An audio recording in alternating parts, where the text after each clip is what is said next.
পাঁচ ধৰণৰ ব্যক্তি আপোনাৰ হাবিবে শ্বহীদ বুলি গণ্য কৰিছে মাওলা। তাৰ মাজৰ পৰা তাইও এগৰাকী হয় মাওলা। এই বানপানীয়ে সকলোকে সমান কৰিছে, কোনো ধৰ্ম চৰ্ম বুলি নাই ইয়াত।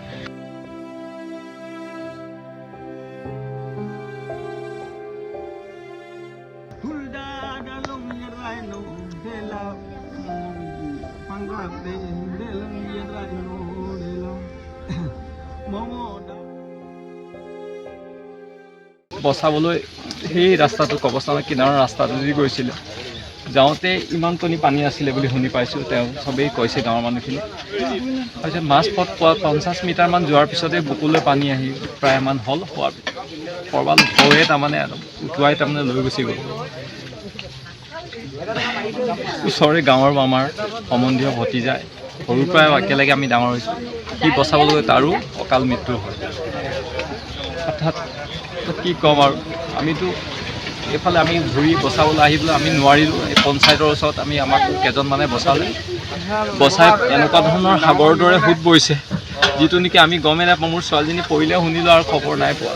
শেষত গৈ ৰাতিপুৱা যেতিয়া আমাক নক'লে কোনো, ৰাতিপুৱা আহি চাইছোঁ মোৰ ছোৱালীজনী শুনিছোঁ মৃত্যু হৈ গৈছে।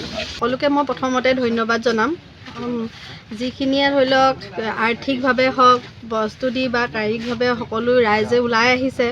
তেওঁৰ আত্মাটোৰ সদ্গতিৰ কাৰণে যিখিনি কাজ ৰৈ গৈছিলে, ধৰি লওক আজি সমাজৰ মানুহখিনিও, তেওঁলোকৰ সমাজৰ মানুহখিনিও ওলাই আহিছে।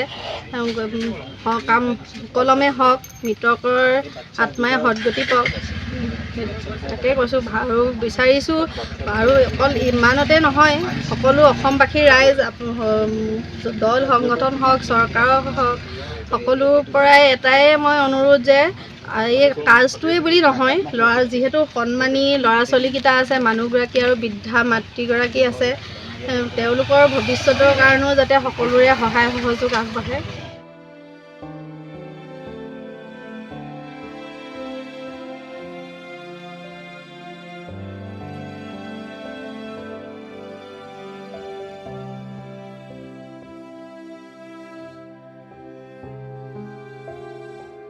এই বানপানীয়ে সকলোকে সমান কৰিছে, কোনো ধৰ্ম চৰ্ম বুলি নাই ইয়াত। তাত যিখিনি দহাকাজ হৈছিলে, তেওঁ সেইদিনা দহা পাতিব নোৱাৰিলে, বা তেওঁলোকৰ সমাজৰ কোনোবা এখিনি ক'ৰবাত থাকি গ'ল সেইখিনি কৰিবৰ কাৰণে।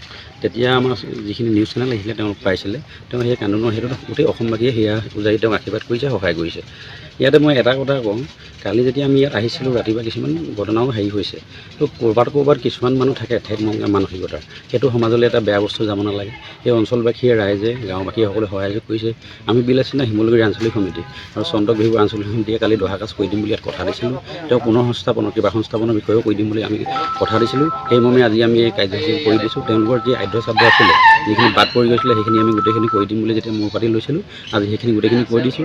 এই 3 ঘৰ মানুহ ওচৰতে আছে, আপুনি দেখিছে। তেওঁ আজি দোৱা আছে, কোৰাণ খতম দিছে মুছলিম মানুহ। তেওঁলোকক পুৰখী কৰি দিলোঁ, আপুনি সুধিবগৈ পাৰে। তেওঁলোকৰ সকামখনৰ গোটেই ব্যৱস্থাখিনি কৰি দিয়া হৈছে। আজি তেওঁলোকক কৈছে বিলাসিতা নাই ক'লে আমি মানে অন্তৰ্ভুক্ত হ'ব বিচাৰোঁ। বহুত ভাল কথা, সকলো আহিব লাগে। সংগঠন বুলি নহয়, সকলো মানুহ ওলাই আহিছে, সকলোৱে আহিব লাগে। মোৰ খালি টাৰ্গেট এইটোৱে, যিসকলৰ বাপেক মাক ঢুকাই গৈছে, তেওঁলোকৰ ঘৰকেইটা মই প্ৰথমতে সাজিব লাগে। যিহেতু মই অলৰেডি 20খন কোৰ, 20টা গামলা, 20খন বেলচা অলৰেডি মই পেলাইছোঁ। এতিয়া ৰছী, তাঁৰ, বেৰ আহিয়ে পৰিছেহি, আপোনালোকে দেখিব। ঘৰ বনোৱা কাইলৈ ৰাতিপুৱাৰ পৰা ষ্টাৰ্ট হ'ব। মই অনুৰোধ জনাইছোঁ সংবাদ মাধ্যমৰ যোগেদি, আমাক এতিয়া বস্তু নালাগে, মানে খোৱা বস্তু কিবা কিবি নালাগে। কোনোবাই যদি দিব বিচাৰিছে টিংপাত এচলাও যদি দিয়ে, আমি ঘৰ বনাই আছোঁ, আৰু ঘৰ কেইবাটাও বনাম, টাৰ্গেট লৈছোঁ, কেইবাটাও বনাম ল'ৰাখিনিয়ে মিলি। আৰু কোনোবাই কাম কৰি দিবলৈ আহিব লাগে, মোক কাম কৰি দিবলৈ আহিব লাগে। হাত জোৰ কৰিছোঁ, কাম কৰা মানুহ লাগে মোক।